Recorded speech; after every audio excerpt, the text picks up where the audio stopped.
মাকাল রবীন্দ্রনাথ ঠাকুর। গৌরবর্ণ নধর দেহ, নাম শ্রীযুক্ত রাখাল।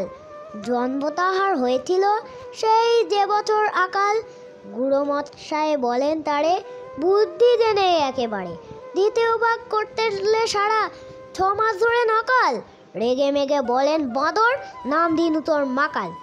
নামটা শুনে ভাবলে প্রথম বাকিয়ে যুগল বুড়ো, তারপর সে বাড়ি এসে নৃত্য করলেন শুরু।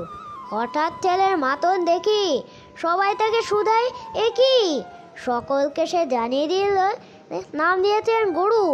নতুন নামের উৎসাহে তার বক্ষ দুরু দুরু। কোলের পরে বসে দাদা বললে কানে কানে, গুরুমশাই গাল দিয়েছে, বুঝিসনি তার মানে। রাখাল বলে, কখনো না, মা যে আমায় বলেন রোনা, এটা তো গাল নয়। সে কথা পাড়ার সবাই জানে। আচ্ছা, তোমায় দেখিয়ে দেব, চলো তো ওইখানে। টেনে নিয়ে গেল তাকে পুকুর পাড়ের কাছে। বেড়ার পরে লথায় যেতা মাকাল ফলে আছে। বললে, দাদা সত্যি বলো, শোনার যে মন্দ হলো। তুমি শেষে বলতে কি চাও গাল ফলেছে গাছে? মাকাল আমি বলে রাখাল দুহাত তুলে নাতে। 2 হাত কলম নিয়ে ছোটে, খেলতে নাহি চাই। লেখাপড়ায় মন দেখে মা অবাক হয়ে যায়।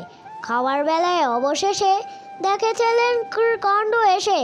মেঝের পরে ঝুঁকিয়ে পড়ে খাতার পাতাটায় লাইন টেনে লিখতে